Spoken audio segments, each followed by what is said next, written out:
बहुत समय पहले उज्जैनी नगरी का राज्य अपार धन दौलत और अन्य से भरपूर था।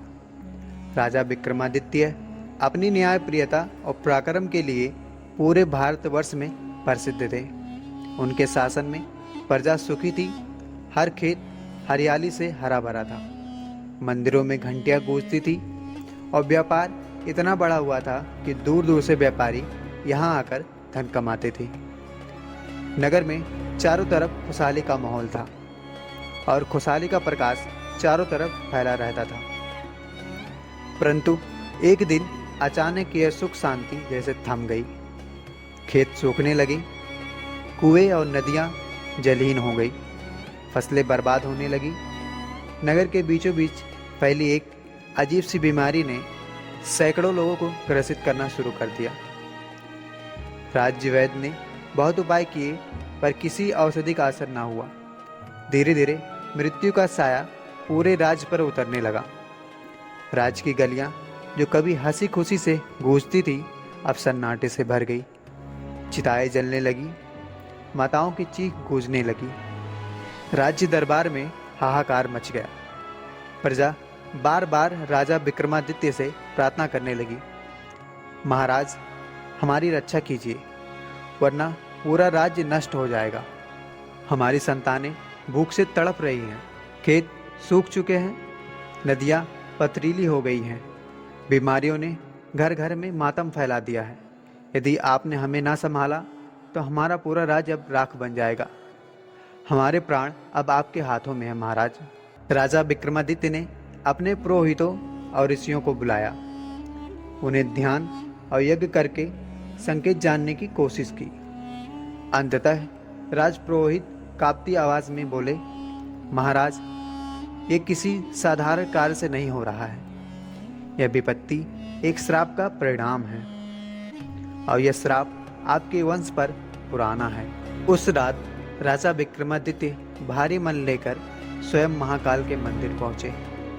मंदिर में चारों ओर घनघोर अंधकार था, केवल दीपकों की लौ कांप रही थी। शिवलिंग पर जल की धारा निरंतर बह रही थी और वातावरण में घाटियों की गंभीर ध्वनि गूंज रही थी। राजा भूमि पर बैठ गए और आंखें मूंद कर गहरे ध्यान में डूब गए। घंटों बीत गए, न समय का ध्यान रहा न शरीर का। अचानक मंदिर के गर्भगृह में अद्भुत प्रकाश प्रकट हुआ, मानो स्वयं आकाश से कोई देवदीप उतर आया हो। उस प्रकाश से धीरे धीरे एक दिव्य साधु प्रकट हुए, जिनके तेज से पूरा महाकाल का मंदिर अवलोकित हो उठा। साधु ने कहा, हे राजन, यह श्राप एक इच्छाधारी नागिन का है। बहुत वर्षों पूर्व तुम्हारे एक पूर्वज ने उस नागिन को छल से पीड़ा दी थी। उसके प्रेमी नागराज की हत्या की थी और उसकी आत्मा को अपमानित भी किया था। तब उस नागिन ने श्राप दिया कि एक दिन पूरे वंश की समृद्धि समाप्त हो जाएगी। राजा विक्रमादित्य ने हाथ जोड़कर पूछा, गुरुदेव इसका निवारण कैसे होगा? साधु ने उत्तर दिया, राजन सुनो ध्यान से। तुम्हारे राज्य पर जो विपत्ति छाई है उसका निवारण किसी साधारण उपाय से नहीं होगा। उसका अंत तभी संभव है जब तुम स्वयं उस इच्छाधारी नागिन के सम्मुख जाओ। वह कोई साधारण प्राणी नहीं है, वह मायावी झील की संरक्षिका है, जहाँ सूर्य की किरणें तक पहुँचने से डरती हैं। वह झील हिमालय के घने जंगलों के बीच छिपा हुआ है, जहाँ साधारण मनुष्य तो क्या देवता भी सहमे बिना नहीं जाते। परंतु विक्रमादित्य वहाँ तक पहुँच पाना इतना सरल नहीं होगा। तुम्हें पहले 7 भयंकर परीक्षाओं से होकर गुजरना होगा। ये 7 परीक्षाएं तुम्हारे साहस, तुम्हारे सत्य, तुम्हारे त्याग और तुम्हारे प्रजा प्रेम की अंतिम कसौटी होगी। यदि तुम इन परीक्षाओं में सफल हुए तो श्राप का अंधकार मिट जाएगा और तुम्हारा राज्य पुनः जीवित हो उठेगा। लेकिन यदि तुम असफल रहे तो न केवल तुम्हारा वंश बल्कि संपूर्ण राज्य विनाश की गर्त में समा जाएगा। सुबह होते ही राजा विक्रमादित्य ने अपने मंत्रियों और वीर सैनिकों को अपने दरबार में बुलाया। उनकी आंखों में दृढ़ संकल्प की ज्वाला थी, पर स्वर में ममता और करुणा भी थी। राजा ने कहा, मित्रों, यह विपत्ति केवल मैं ही टाल सकता हूँ। यह मार्ग खतरों से भरा है और इसमें किसी और का साथ अनावश्यक बलिदान होगा। इसलिए मैं अकेला ही इस यात्रा पर निकलूंगा। यदि मैं लौट कर ना आऊं तो प्रजा की रक्षा करना, क्योंकि वह मेरी सबसे बड़ी धरोहर है। दरबार सन्नाटे में डूब गया। सैनिकों की आंखें नम थी, परंतु किसी में इतना साहस ना था कि महाराज के संकल्प को रोक सके। और फिर राजा अपने वफादार घोड़े चेतक पर सवार हुए। घोड़ों की टापों की आवाज मानो आकाश में गूंज उठी। रास्ता कठिन और रहस्यमय था। घने जंगलों जहां सूर्य की किरणें तक ना पहुंच पाती, ऊंचे ऊंचे पहाड़ जो आकाश को छूते प्रतीत होते, और गहरी नदियां जिनका प्रवाह मानो स्वयं राजा को रोकने का प्रयास कर रहा था। राजा विक्रमादित्य का मन अडिग था। हर बाधा के सामने उनका संकल्प और भी प्रचंड हो उठता था, क्योंकि वो जानते थे यह यात्रा केवल उनकी नहीं बल्कि उनके राज्य की नियति थी। घने जंगलों को चीरते हुए राजा विक्रमादित्य आगे बढ़ रहे थे। अचानक उनके सामने एक विशाल गाय गुफा प्रकट हुई, मानो किसी अदृश्य शक्ति ने स्वयं उनके मार्ग पर खड़ा कर दिया हो। गुफा के द्वार पर अंधेरा ऐसा था कि लगता था जैसे भीतर प्रवेश करने वाला कभी नहीं लौट कर आएगा। गुफा की गहराइयों से एक रहस्यमय गूंजती हुई आवाज आई, हे यात्री, यदि तुम सचमुच इस मार्ग से आगे बढ़ना चाहते हो तो तुम्हें अपनी सबसे प्रिय वस्तु यहाँ अर्पित करनी होगी और तभी यह द्वार खुलेगा। राजा ने अपनी चमकती हुई तलवार उतारी और द्वार के सामने रख दी, लेकिन गुफा स्थिर रही, कोई हलचल ना हुई। फिर वही गूंजती आवाज और प्रचंड हो गई, नहीं, यह तुम्हारी सबसे प्रिय वस्तु नहीं है। तलवार केवल युद्ध का ही साथी होता है, परंतु तुम्हारे लिए सबसे प्रिय क्या है? सोचो, सोचो यात्री। राजा ने आंखें बंद की। उन्हें अपने राज्य की तस्वीर दिखने लगी। बच्चों की किलकारियां, किसानों की मेहनत, स्त्रियों की हंसी, बीमारी से तड़पते लोग, सूखी धरती, विलाप करती माताएं। राजा का हृदय भारी हो गया। उन्होंने गहरी सांस लेकर कहा, मेरी सबसे प्रिय वस्तु मेरी प्रजा है। यदि उनके जीवन के लिए मेरे प्राणों का त्याग करना पड़े तो मैं बिना झिझक के अपने प्राण को समर्पित कर दूंगा। जैसे ही ये शब्द उनके मुख से निकले, गुफा का द्वार अचानक प्रकाश से भर उठा। अंधकार पिघलकर मिट्टी की तरह बहने लगा और भीतर का मार्ग अपने आप खुल गया। राजा समझ गए यह परीक्षा मोह को त्यागने की थी। उनके लिए सबसे बड़ा धन उनकी प्रजा है। पहली परीक्षा पार करने के बाद राजा विक्रमादित्य ने राहत की सांस ली, लेकिन यह यात्रा आसान नहीं थी। आगे बढ़ते ही उनके सामने एक विशाल नदी आ गई, पर यह कोई साधारण नदी नहीं थी। उसका जल अंगारों की तरह लाल और उफनता हुआ दिख रहा था। लपटें ऊपर तक उठ रही थी, मानो स्वयं अग्निदेव वहां तांडव कर रहे हों। राजा विक्रमादित्य ने रुककर देखा। नदी के बीचों बीच एक दिव्य कमल खिला था, जिसके पंखुड़ियां चांदी जैसी चमक रही थी। तभी नदी की गहराइयों से एक गंभीर आवाज गूंजी, हे राजन, यह अग्नि नदी है।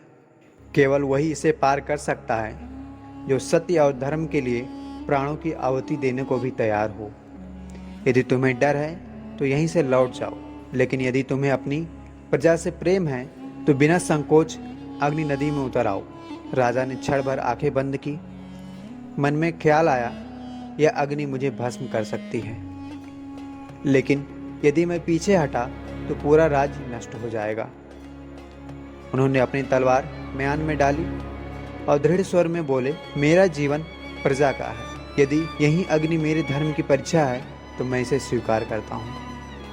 इतना कहकर वह नदी में उतर गए। पहला कदम रखते ही आग की लपटें उन पर झपटी, पर जैसे ही उनका पांव गहरे जल को छुआ, अंगारे ठंडे होकर शीतल जल में बदल गए। क्षण भर में पूरी नदी शीतल हो गई और उनके सामने नदी को पार करने का मार्ग खुल गया। नदी पार करके वो एक रहस्यमयी महल तक पहुंचे। महल की दीवारें क्रिस्टल जैसी थी और भीतर अनगिनत दर्पण लगे थे। जैसे ही राजा विक्रमादित्य अंदर गए, अचानक उनके चारों ओर सैकड़ों विक्रमादित्य खड़े हो गए। हर दर्पण से वही चेहरा झलक रहा था।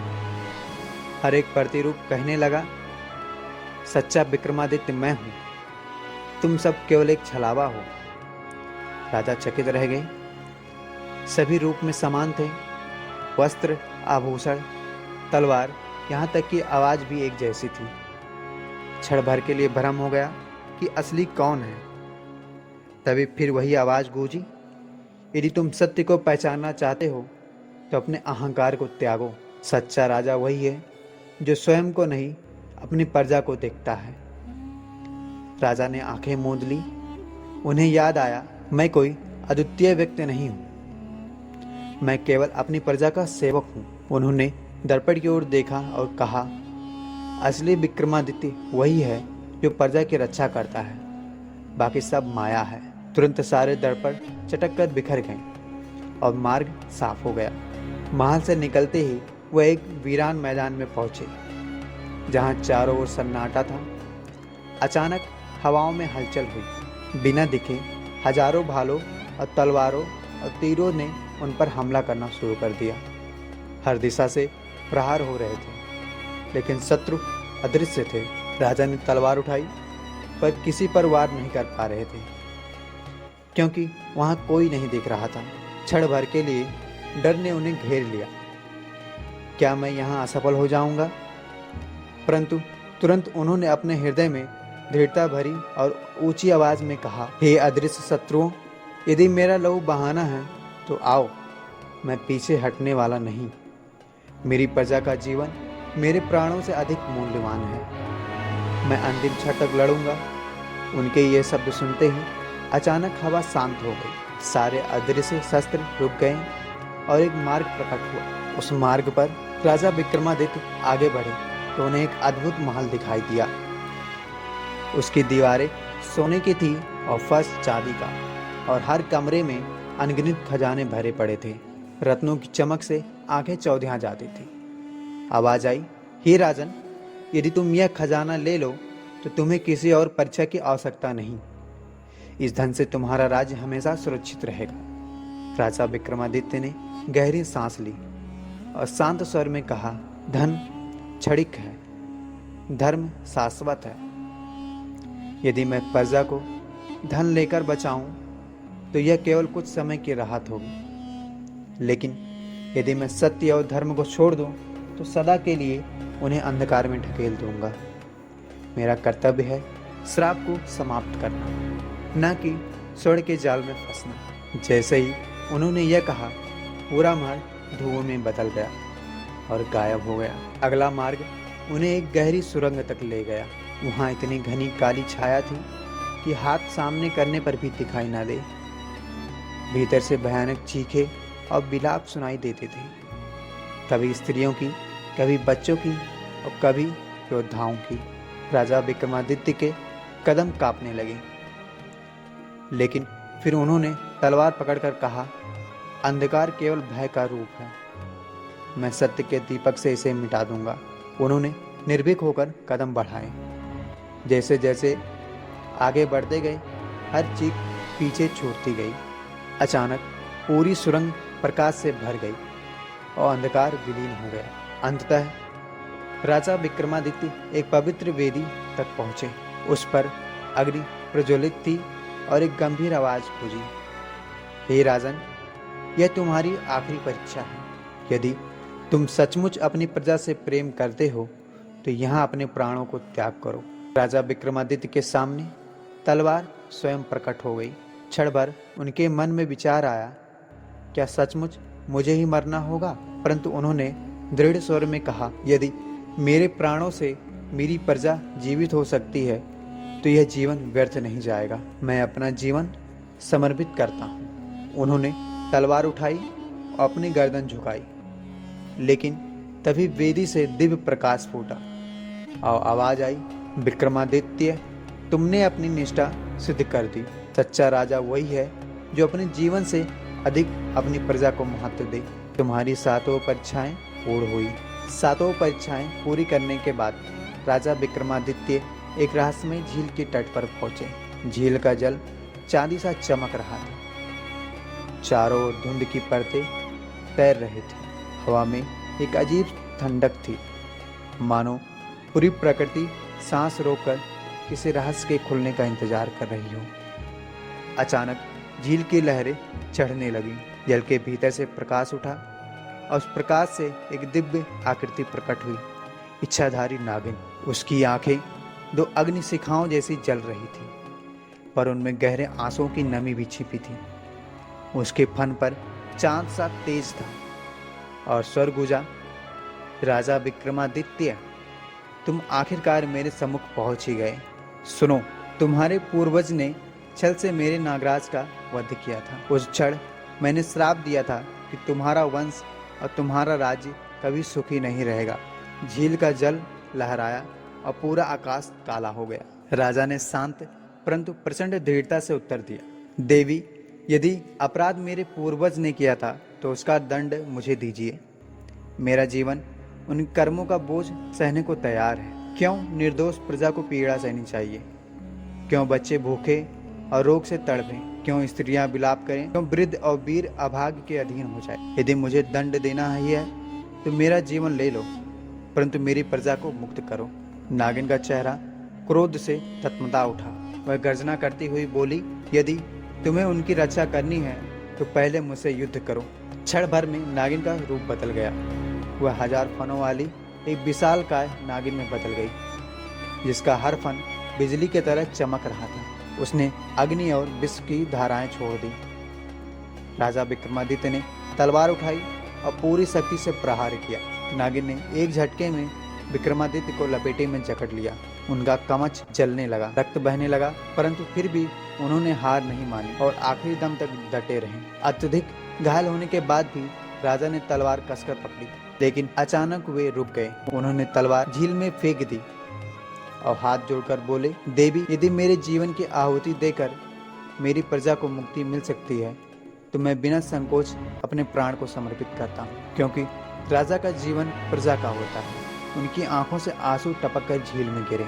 तभी अद्भुत चमत्कार हुआ। झील का जल स्वर्णिम हो उठा और उनकी लहरों से मधुर ध्वनि गूंजने लगी। अंधकार धीरे धीरे हटने लगा और आकाश में दिव्य प्रकाश फैल गया। नागिन का हृदय पिघल गया, आंसू बहने लगे और वह अपने मानव रूप में आ गई। नागिन ने धीमे स्वर में कहा, राजन, यह पहली बार है जब किसी ने मेरे दुख को समझा। तुम्हारा त्याग मेरे हृदय की ज्वाला को शांत कर चुका है।